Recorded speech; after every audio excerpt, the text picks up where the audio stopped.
গফরগাঁও পৌর শহরের শেষ প্রান্ত থেকে ব্যাপারী বাড়ি পর্যন্ত রাস্তার উন্নয়ন কাজ উদ্বোধন করেন উপজেলার নির্বাহী অফিসার আব্দুল্লাহ আল মামুন।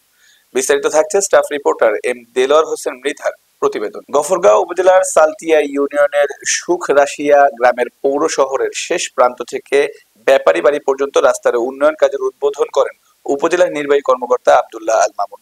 ১ জুলাই সোমবার এই সময় উপস্থিত ছিলেন উপজেলা প্রকৌশলী আবু বকর সিদ্দিকী, গফরগাঁও বিএনপির নেতা শাহজাহান মিয়া সহ এলাকার গণ্যমান্য ব্যক্তিবর্গ।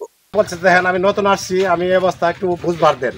এরপরও স্যারের পাশে আমি পিছন ছাড়ি নাই, না ছাড়াতে স্যার যথেষ্ট করে এই রাস্তাটা দিয়েছে এলাকার জনগণের চিন্তা করে। এবং একটা মসজিদ করছি পিছনে, এই মসজিদের ব্যাপারে স্যারের সাথে কথা বলছে যে স্যার বলছে যে ঠিক আছে এই রাস্তা উদ্বোধনের দিন আমি যাব। সেহেতু উনি আসাতে আমরা এলাকাবাসীর পক্ষ থেকে সকলের অন্তঃস্থল থেকে আমাকে ধন্যবাদ স্যার। আর পরবর্তীতে স্যার আমাদেরকে এই যে জায়গাটুকু যাচ্ছে আর কি, বাকি জায়গাটুকু স্যার একটু দেখবেন আপনি, দেখে ওই জায়গাটুকু এলাকার জনগণের দাবি। বর্ষাকালে স্যার বৃদ্ধ মহিলারা যাইতে পারে না স্যার, বৃদ্ধ মহিলারা গেলে দেখা গেছে রাস্তা রিস্কা উল্টা পরে অনেক মহিলার অসুস্থ হয়েছে, অনেক কি বলে আপনার বৃদ্ধ মহিলারা আছে জায়গা নিয়ে যাওয়ার জন্য। আর অনেক মহিলারা আছে বাচ্চা পেরো থাকলে ওদেরকেও নিয়ে যাওয়া যেতে পারে না। এবং এই রুটে 2টা স্কুল এবং কলেজ আছে স্যার, অনেক লোক যাতায়াত, সেহেতু এই যাতায়াতের স্বার্থে স্যার এলাকার সকলের পক্ষে থেকে স্যার আপনাকে আবারও অনুরোধ জানাচ্ছি স্যার যে বাকি রাস্তাটুকু স্যার আপনি আমাদেরকে করে দেবেন। এই যে অল্প যে জায়গাটা রয়েছে আর কি, এতে এলাকার লোক আপনার কথা বলতে পারবেন, সবসময় মনে রাখবে স্যার। এই বলে আমার সংক্ষিপ্ত বক্তব্য শেষ করছি।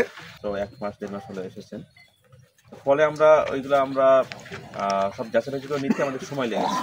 তো আমাদের কাজগুলো এখন শুরু হচ্ছে, আমাদের পিপিআর এবং টেন্ডার প্রসেস অনুসারে আমরা প্রত্যাশা করি যে ঠিকাদার তারা ভালোভাবে কাজ করবেন এবং আপনারা নিজেরাই দেখবেন যে আপনাদের কাজগুলো ঠিকমতো হচ্ছে কিনা।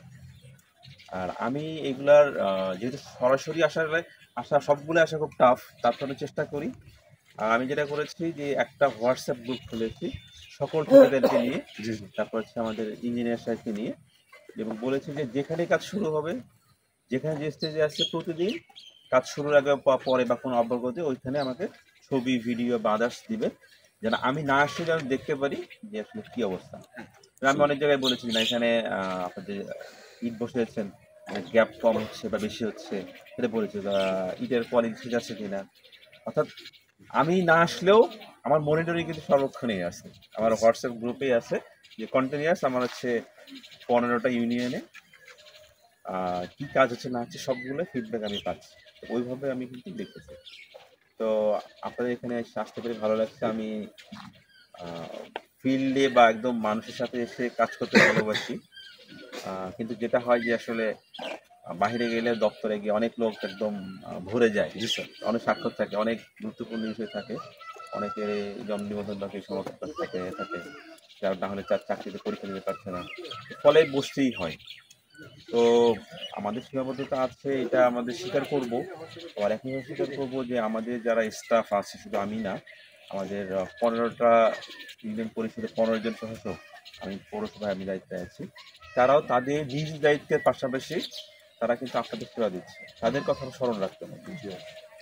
তো আমি তাদেরকেও ধন্যবাদ জানাবো। আর সবচেয়ে বেশি যেটা চাইবো আপনাদের সহযোগিতা, এটা শুধু আমার জন্য নয়, বা সব সময় আপনারা প্রশাসনের উপর আস্থা রাখতে হবে, কারণ এটা আসলে সর্বশেষ যে আশ্রয়স্থলটা প্রশাসনিক, কারণ এটা আসলে কারো ব্যক্তিগত কোনো কিছু নয়, আপনাদের দ্বারাই এটা কিন্তু